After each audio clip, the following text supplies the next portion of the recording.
Adam, lots going on with CTV. I wanted to ask you sort of how that's changing brand advertising, the opportunities for brands, demand for inventory, demand for opportunities, and sort of how CTV is changing the media mix.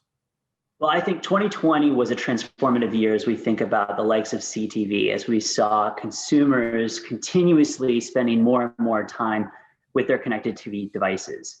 And what this does is it provides a unique opportunity for advertisers to then engage with consumers in a much greater capacity on a platform that used to be simply for mass scale and reach, now is something that can be mass personalized.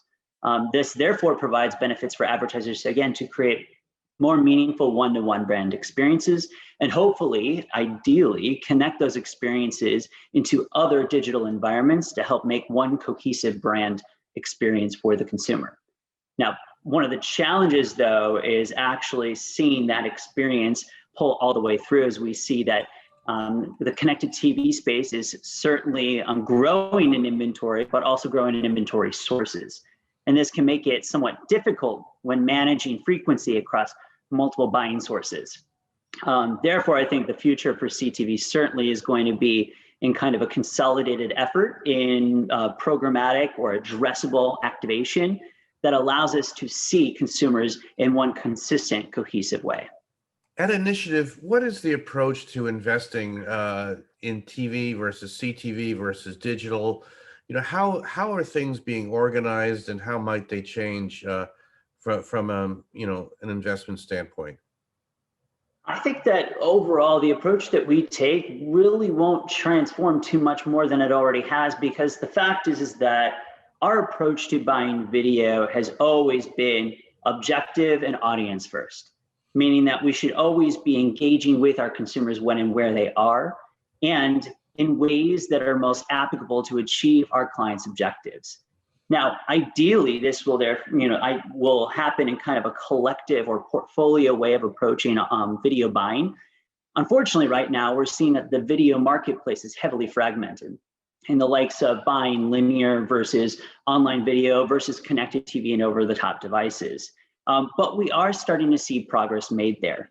I do think that 2021 will be a transformative year for the likes of video planning and buying, to really allow us to achieve more omni-channel approaches in order to engage audiences in a connected ecosystem. So Adam, what about sort of the buying, is CTV inventory bought more like linear with ad pods, or with the 15 and 30s? And what are the opportunities for buying on CTV versus linear, let's say? Sure. Well, I think what's particularly interesting about CTV is that certainly we have the opportunities to build and buy in the ways that we have in the past with linear. But what's interesting with CTV now is that, one, we can personalize messages in more meaningful ways in kind of connecting with the consumer data that we now have at hand and that is available to us when activating on CTV, in order to personalize messages and deliver that in more of a one-to-one capacity.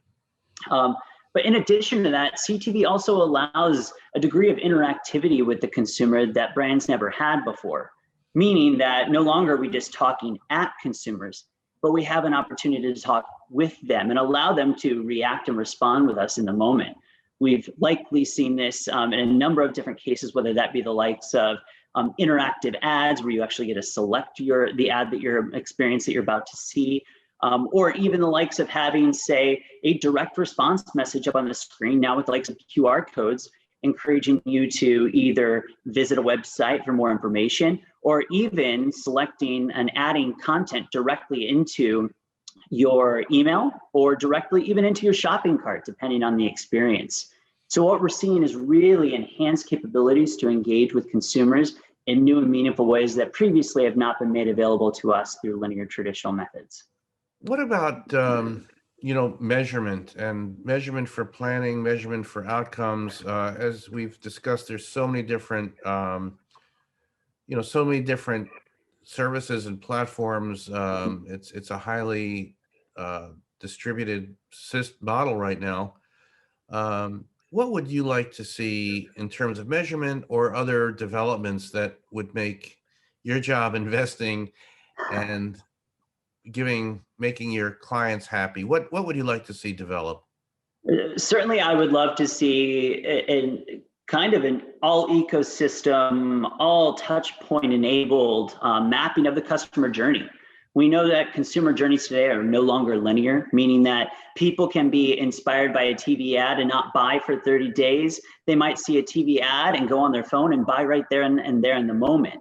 Unlocking those connection points and throughout that customer journey will allow us to see more meaningful insights to really shed light on the customer path and ways that brands can then customize that experience. Now, that will fundamentally require a full reworking of the attribution system across not just CTV or TV itself, but the full advertising ecosystem. I do think that 2021 will be a pivotal year for this, given the preparations in the year ahead for the inevitable crumbling of the cookie in 2022. Now, we do see that there will be an increased priority on first-party data. That certainly will put pressure on brands and advertisers, as well as agencies and ad tech firms in 2021 to really rethink the ways that they're engaging consumers and bringing meaningful experiences to consumers worth the value of exchanging their personal information. In addition to that, 2021 is going to be a pivotal year for consumer privacy. I anticipate that with the new Biden administration, we're likely to see that policies as well as more comprehensive legislation will be brought forward from a privacy perspective to the likes of CCPA and GDPR. Now, while certainly anything that might be enacted likely won't be to as far of extreme or conservative of an approach as we've seen with GDPR, maybe even CCPA, we do anticipate that there will be an introduction that will help standardize some of the ways that we engage consumers across the category from a privacy perspective. And that will therefore also have ripple down effects from a measurement and attribution perspective as well. That will inherently then challenge brands as well as advertisers and agencies today throughout the course of 2021 to be thinking ahead and preparing for that inevitable change, as that will impact front-end metrics as well as back-end ROAS.